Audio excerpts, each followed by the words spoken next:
Welcome to the Education Marketing Leader podcast with Chris Raposo.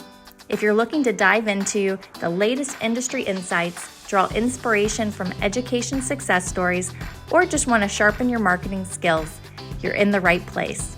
Here, we bring you a diverse range of voices from experts and leaders in the field, offering you a unique blend of professional development and practical strategies. Whether you want to understand your audience better, stay updated with the latest tech trends in marketing, or expand your professional network, we've got you covered. So while you're driving on your morning commute or winding down after a busy day, let's explore the dynamic world of education marketing together. Hello, everyone, and welcome back to another episode of the Education Marketing Leader with Chris Raposo. Today, my guest is Eiden. He's the former web content specialist at Commonwealth University of Pennsylvania, and he is joining me to talk about website overhauls. Jacob, welcome to the show. Thank you. I'm very excited to be here and to talk this through. Awesome, man. Jacob, tell us a little bit about yourself, your background, and what you love about higher education. Yeah, so as you mentioned, I am a recent graduate from Commonwealth University. Commonwealth University, which we're going to talk about a lot, is the former institutions of Bloomsburg University, Lock Haven University, Mansfield University, and Lock Haven University Clearfield campus. It was a integrated opportunity to combine all the schools to be one institution with 4 locations. I studied mass communications with an emphasis in emergent media. So it's a new program that it's basically digital media technology, social media, website design, visual communications and branding, podcasting, AI, various forms of media technology. And I've been working with, I just ended my contract with Commonwealth University on July 31st. I was a marketing web assistant intern throughout the summer of 2023. And then I came back as a student employee in the winter of 2023, going into all of 2024 until leading up to the 31st. And I was a web content specialist. I enjoyed working on the web consolidation project, which we're going to talk about. It was a big, fantastic opportunity to combine all websites into one. And I just loved doing it. I was a student lead, and it was a fantastic opportunity to get me the experience I need to pursue my passion. And your last point of why I love higher education, I've always wanted to be in education of some sort. My career has changed. I wanted to be a teacher at some points, and I wanted to be, so I always had that love for education, past the student point. I always wanted to be like an administrator or, again, a teacher, and I just love being a part of, students that are about to make changes in the world. And I want to be a part of that and see that growth by being in an institution. And I think that's really rewarding. That's awesome, man. Yeah, I love that. Love that story. Love that background. Love that passion. And I love that you were part of something very important right now, because with the enrollment cliff, with a lot of schools consolidating, having to figure out how to adjust the branding, how to stay on track to make sure that the students know what they're signing up for. So when you worked on consolidating the 3 legacy university websites, what were some of the biggest challenges that you faced in your team, and how did you overcome them? Oh, yeah, there was definitely a lot of challenges and definitely a lot of successes. But the challenges was, I think a lot of the technical integration, looking at all the websites, they use different content management systems. The Bloomsburg and then the Commonwealth University microsite used the Drupal content management system. Lock Haven used the Omni CMS, and then Mansfield used Cascade CMS. So it was various different, content management systems that people were using, people were used to. So now how do we integrate all those opportunities into one? So I think trying to figure out what was the best opportunity for students and faculty, staff, et cetera, to be able to use it. A lot of content, we at times dealt with an overwhelmingly amount of content, and sometimes not enough content. And we actually, the university president announced a college realignment back in April of, as we were almost finished with the consolidation, we only had a few more months to go, that we were going from 5 colleges to 3, and different departments, everything was being bounced around. So we had to update our taxonomy and fix the structures in our directories to make sure that we were representing that new alignment. So that was definitely a curveball that kind of got thrown at us. But we overcame it, and we overcame it. It's pretty much as simple as that, And I think we were meeting the stakeholder expectations, having open communication, fostering transparency, and just having conversations with university leadership, the community, to make sure that everybody understands what the timeline is, what's happening, and what's going to be changing. Yeah, always got to be nimble and able to adjust when the president calls and makes those decisions. That's what keeps you around for sure. Now, how did you prioritize which content to retain, update, and remove during the consolidation process? Like you said, there was a lot of pages out there. Yeah, it was, looking at the websites, and doing like a big content audit to see what is, what's coming over with Commonwealth University. Are these academic programs coming over? Are they getting eliminated? Is this department going to be official, or are they not? Or are they merging into something else? So it was really talking with, again, leadership and HR and all these different offices to make sure that, hey, your office is going to be available throughout, the new integration, So again, looking at that audit and analysis, making sure that, the everything that was, former is going to be still over, from the legacy institution. Making sure that we are prioritizing content, based on the needs of our users, having the overall scheme of Commonwealth University and the main mission, but also having campus-centric information, so Bloomsburg information only, how you get to become student involved with Bloomsburg, what does arts, culture, and performance look like at Bloomsburg versus Lock Haven and Mansfield, clubs and organizations, etc., making sure that they are meeting the needs of the students, because the students don't want to lose that, those traditions and legacy traditions that they are, known to. Mm. And just basically making sure that we are strategically aligned with the strategic mission and vision of the university, and making sure all that information comes over as we continue to build this out. Okay. So the university now is called Commonwealth University of Pennsylvania, but is it split up into the different campuses? Is that what it's called? So each campus has their distinct site? Yeah. So we're all on one site. The old legacy URL redirect to their campus-specific site. So if you type in bloomu.edu, you're going to get commonwealthu.edu/campuslife/Bloomsburg. That is the new page. It's a campus life page. It was actually a new thing, a part of our type of content we could build, like general pages, landing pages. It's a campus location page. So if we ever add on another campus, we can build something out, similar structure with different colors and such. And then from there, there's a lot of things like /Bloomsburg/arts, cultures, and performance. Now you get just arts and culture at Bloomsburg, or diversity, equity, inclusion, and belonging at Bloomsburg, and how students can kind of be involved with that process at their specific campus. So I like to describe it as, it's similar to a Penn State University, where you have Penn State Main, but then you have satellite campuses that go off, and it's kind of what we're the structure is following. It's definitely different than Penn State in a lot of ways, but in terms of the campus naming. So when someone refers to internally, they'll put Commonwealth University -Bloomsburg. That's how you refer. Yeah. Because there's a Virginia Commonwealth University, so we got to make sure that doesn't get confused. So we're referring external. It'll be Commonwealth University of Pennsylvania, Bloomsburg, or Bloomsburg campus, or CU. Again, more as in. Yeah. Awesome, man. So you mentioned that you wanted to make sure that you maintained the traditions for your students, because so they know what have that identity from their former school. So what strategies do you use to ensure that the consolidated websites still reflect the distinct identities of the three merged institutions? Yeah, so per our, accreditor, we were allowed to keep the old branding. We couldn't use the phrase, Bloomsburg University anymore, Lock Haven University, but we're able to keep Bloomsburg with the little dome over it.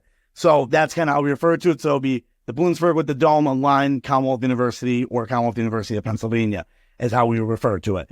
So we kept on the campus page, we have like the colors of the Bloomsburg, because we combined, on my background here, it starts off with maroon and then it goes to more of the light red throughout it. So it kind of is all three colors kind of merge into one. Lock Haven and Clearfield are the same colors, so it kind of merges in with each other. So we made sure we kept that. each campus has a different mascot. So Bloomsburg has the Huskies, Lockhaven and Clearfield have Bald Eagles, and Mansfield is the Mountaineers or Mounties. So we made sure we kept all those information. The campus, each campus has a rec center that they can be involved with. Each campus has some sort of arts and entertainment that they can be a part of. So making sure we're keeping all that and we're using just Bloomsburg-centric terminology versus Lockhaven versus Mansfield, etc. Yeah, okay, that makes a lot of sense. Thanks for explaining that. Let's talk best practices. Can you share some of the best practices for curating and optimizing digital content in a large-scale consolidation project? Because it's a lot, Yeah, and a lot of that goes to the professional staff. I came in like 6 months into the project when it started. It was an 18-month project, and I know that they did a content audit. So again, looking at all 4 websites, a microsite and then 3 legacy institution websites, and seeing what is important, what needs to come over, what's going to be important to the students, faculty, staff, administrators, etc. So they looked at all that. They, obviously SEO optimization. So some pages have SEO, like the campus life pages. So when someone searches it up, it has distinct information regarding that campus with legacy information plus, new information as well.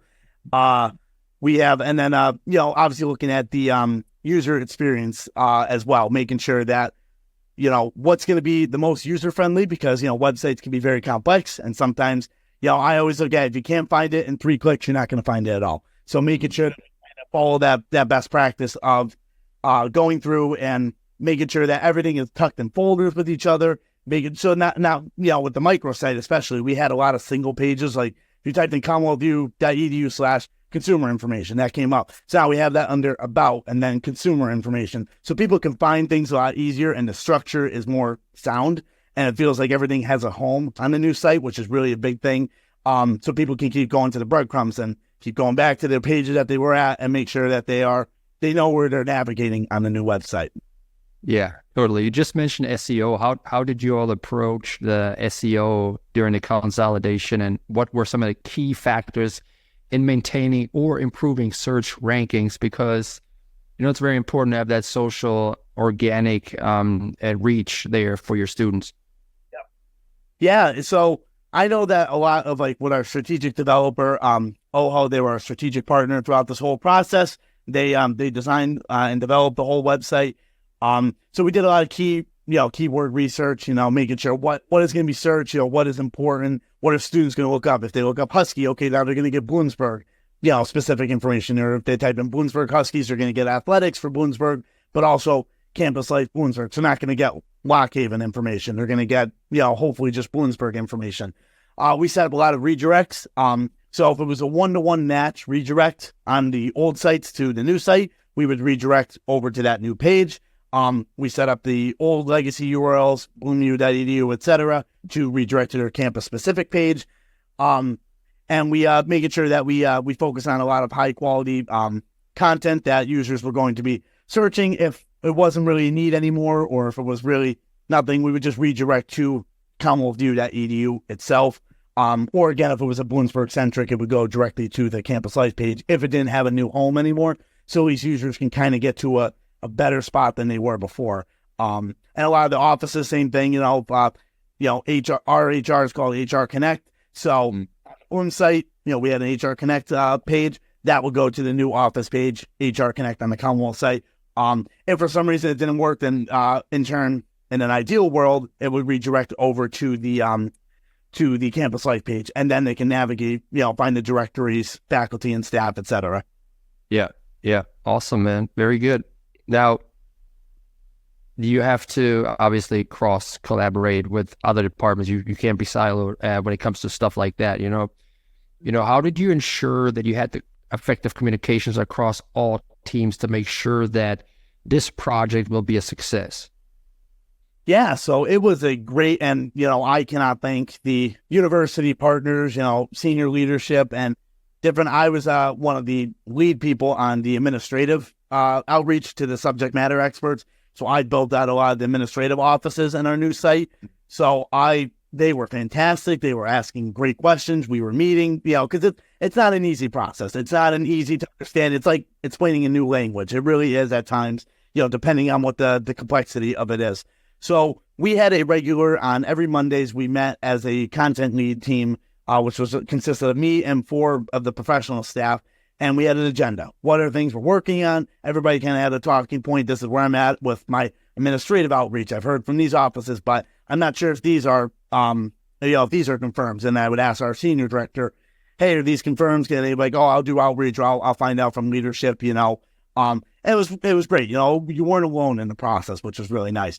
And then I would set up, because I was more available than the professional staff, because they're in meetings with the strategic partner and with each other. So I would always say, I'm open to meetings with, administrative teams. If they want to come in and meet, like walk them through their site, because we had a production URL. So we couldn't share out that without giving them the password to get in. And if we tried to do that, we would have like too many cooks in the kitchen and too many people, and then they're poking around at different parts of the website. So we kept them more in-house, but got the approval to share my screen with people and show kind of what their page is going to look like. So, but it was constant communication. It was constant email back and forth, sending screenshots. I did a lot of screen share, recordings, and I would send it off if we didn't want to meet.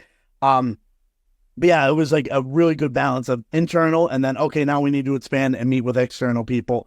And it was just fostering great communication back and forth until they were in a spot where, hey, this is great to launch. We're ready.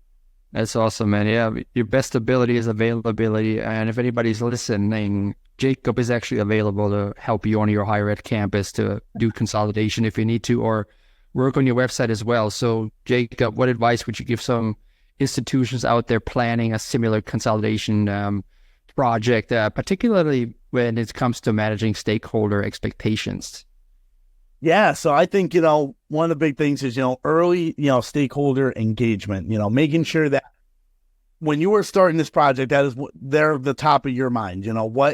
How is this going to affect them? How can they be a part of the process? And what, any suggestions that they want? Like, I remember when they first started this, again, I wasn't a part of the team. I was still just regular student studying my studies, and a survey that came through and about what do you want to see with the consolidation, what advice, things. There was, all these different types of questions. And more as a web person, I was obviously given more answers, and more in-depth. This is what I would like to see, where people were like, I don't care, it stinks, and a lot of people would, because, a lot of people aren't thrilled with the merger, but I gave through and put a lot of information on there. So I think, early stakeholder engagement is definitely key. Transparency, if things are going to change, if, hey, your new location is going to be at CommonwealthU.edu/Bloomsburg, because we set up a URL alias for that. So when marketing promotions go out and students are applying, they have an easy path to get to their campus page, etc. So being transparent, obviously, if things are changing or if the timeline is going to be pushed up or if it's going to be pushed back, letting everybody know, hey, we're going to be maintaining updates to all these websites until the merger, and then these websites are going away. We're going to be on a new website, making sure that the expectations are set clear. And again, as I kind of mentioned, flexible planning, making sure that everything is, you consider the stakeholders' feedback, because that's important, that you want to keep them in mind. We made sure that our website is, designated for prospective students. They are our main audience. So again, students who can understand what Commonwealth University is, but then, okay, but there's multiple locations they could choose from. Because it was confusing when it first started. Commonwealth University, but am I going to Bloomsburg? Am I going to Lock Haven? So now I'm making sure that, the prospective students understand how this is going to benefit them and where they can go to accelerate their education. And so I think that's really it. Early engagement, transparency and flexible planning, I think will be keys to kind of getting in and meeting stakeholder expectations. Yeah. You want to make sure that the students know where they're going and don't end up like, I don't know if you know Terrell Owens, but he's a Hall of Fame wide receiver. And he went to the University of Tennessee in Chattanooga. But when he committed to University of Tennessee Chattanooga, he thought he committed to University of Tennessee in Knoxville, the big school. So he ended up there, and in his Hall of Fame speech, I think he said, hey, I didn't even know I was at the wrong school, but, he worked out all right. So, yeah, 100%. Hey, how did you, you said you met quite frequently with the team once a week, but how did you measure the success of the project, and what metrics were most important to you all? Yeah, I think, the stakeholder feedback is definitely an important one, making sure that, their feedback matters. What are they saying about it? Whether that's, of course, our alumni, or that's donors, that's current students, prospective students, what is everybody feeling about it? And I will say, we've been, the site went live, I believe, on June 25th. Last week of June it went live. So, and from what I've seen, it's been overwhelmingly positive. Everybody's really been, there's a few comments that come in our web email that, it's a little bit more confusing now, but, once you kind of explain where things are, everybody's like, okay, I understand. But a lot of people really like it. So I think, making sure that their feedback was accounted for. Looking at our SEO performance, are things redirecting properly? We are, and I don't know since I've been off the team for a little bit, but there was an issue with our redirects and they weren't performing properly. Like the one-to-ones were going just like to a random campus page not found, because trying to link off of that. That's not how it's supposed to work. So our team was working really quickly to get that. So making sure SEO performance is reading properly. And of course, user engagement. What are people saying in our? We have a web request form that people can go in and apply updates to, and say things are working good, or et cetera. Give feedback, or they could send an email to our web team email. But again, overall, really positive. I think making sure that user engagement's up, SEO performance is working properly, and that, of course, our stakeholder feedback is very crucial. Okay, great, man. So you did all that. What lessons did you learn from this project that you could apply to, future web consolidations when somebody's going to hire you on, especially in the context of higher ed mergers, which will be coming? Yeah, I think, it's important to be, importance of planning. That's a big thing. Making sure you have a plan, you have a timeline, you have an understanding of, from day one, that you have a kickoff call with your strategic partner or with your team, if you guys are developing the website, until the end of when the project is, whether it's a 12-month, 18-month project, making sure that exactly when your timelines are and your milestones are, to make sure that you complete that project as efficiently. And as again, it's not a quick process. It's not going to be a 3-month process to consolidate, especially that much information in one of the Pennsylvania state system institutions. It's just not easy. Making sure stakeholders are involved with that, making sure that you are asking feedback, having conversations, what do you want to see on the new website? What would be, if you were looking for Lock Haven information, what would you want to see on the Lock Haven main page? What would you want to see on the academic program listing for Lock Haven only or online programs?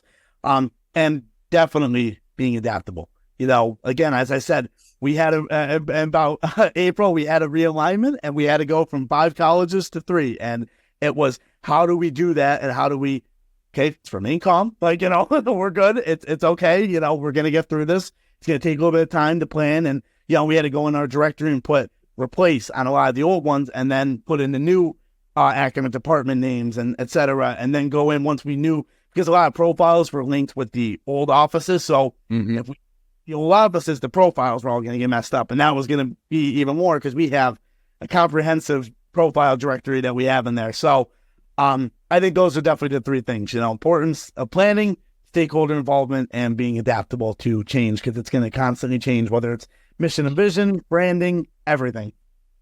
Yeah, being adaptable, man. That's I think that's the biggest thing. I just posted something yesterday about John Maxwell's book, Sometimes You Win, Sometimes You Learn, and chapter 11 was based on being able to change and moving along with the change. It's very hard, it's very difficult for some people, especially if they've been in a position for a decade or more. But the most dangerous phrase in business is, we've always done it this way. So you got to make sure you move away from that, be adaptable, evolve with the times, or otherwise you'll be outsourced. Unfortunately, that's how it goes, Yeah. Now, let's bring this plane back down to the ground. How did you ensure that the new consolidated website was user-friendly and accessible for all stakeholders, including students, faculty, and alumni, before you made the launch? Yeah, so we did, of course, a lot of user testing. We did a lot of things that are working. Does, again, our colors, I actually really like our Commonwealth University colors. I like the combination of all three because it represents across. You can see it constantly change, especially if it's, like a JPEG, and it's like on a standard red background. You can kind of see the change of it go. So again, we included all the colors on the campus specific pages. We have like a location information and a little like fact box, and it has the colors for that institution. It's, specifically, and it has information about like, the mascot and everything. So making sure that that was all included for them, so it was represented for equal fairness. Of course, following accessibility standards, making sure that we are, the website, there's no broken links, that everything is easy to find, everything is housed properly, URLs are easy to read. The page is following the formatting that our site is built, because sometimes when we would bring over, code from the old site, it would paste bad and it would not be accessibility. And then sometimes we would accidentally publish it and realize, oh, this actually is not a part of our current typography and everything. We need to fix that and make sure it's good. So following accessibility standards and making a nice, simple navigation. So we have a main, like academics, admissions, cost and aid, about, and then we had a utility for news and events, directories, alumni, athletics, and then find information for.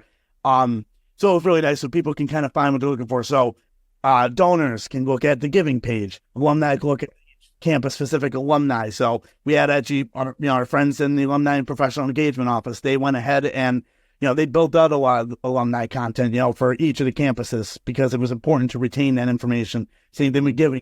The foundation, they went in and made sure that, there was specific information for giving at their specific campus, which we didn't rebrand to be the Commonwealth University Foundation. We are still the Bloomsburg University Foundation, Lock Haven University Foundation, etc. So donors know that they're donating to their legacy school that they went to, which is really important. It is, that's so important. Yeah, and just making sure that, again, there's campus-specific information for those students and the prospective students, so they know that they choose the right campus for them as they continue their education. Yeah, and you mentioned something very important, is making sure that the URLs are properly optimized, because that not only helps with people finding what they're looking for, but also helps the crawlers on Google categorize your page properly. Jacob, super insightful episode, man. How can people get in touch with you if they want to hire you on? Yeah, absolutely. So I do have a LinkedIn. I'm very active on LinkedIn. It's the LinkedIn URL, and it's Jacob-Eiden, Eiden. You can also find my website at 𝐏𝐸𝐴𝐷EN.com. I'm kind of still restructuring a lot of it, so it's just kind of going. And you can also contact me via email. It's jake.eiden@outlook.com. Again, that's all on my LinkedIn. And if you want to call and you want my number, just send me a message. Say, hey, let's chat on the phone, or let's chat on a Zoom call. I'm very open and very flexible, and just willing to be on anybody's team that's looking to have me. Awesome, Jake. Thank you so much for being part of the show. I really enjoyed this chat today. Absolutely. Thank you very much for having me. And yeah, it was a great conversation. Awesome, Eddie. All the best to you, my friend. Thank you so much. All right. Take care. You too. Bye-bye. Hey, thanks so much for tuning into the show today. If you enjoyed it, don't keep it to yourself. Share with your friends in your network. And if you have a moment, I would really appreciate a review of the podcast. That'll help other people find the show as well. Tune in every Thursday morning at 8 a.m. when I release another episode. Take care now. Have a good one, friends.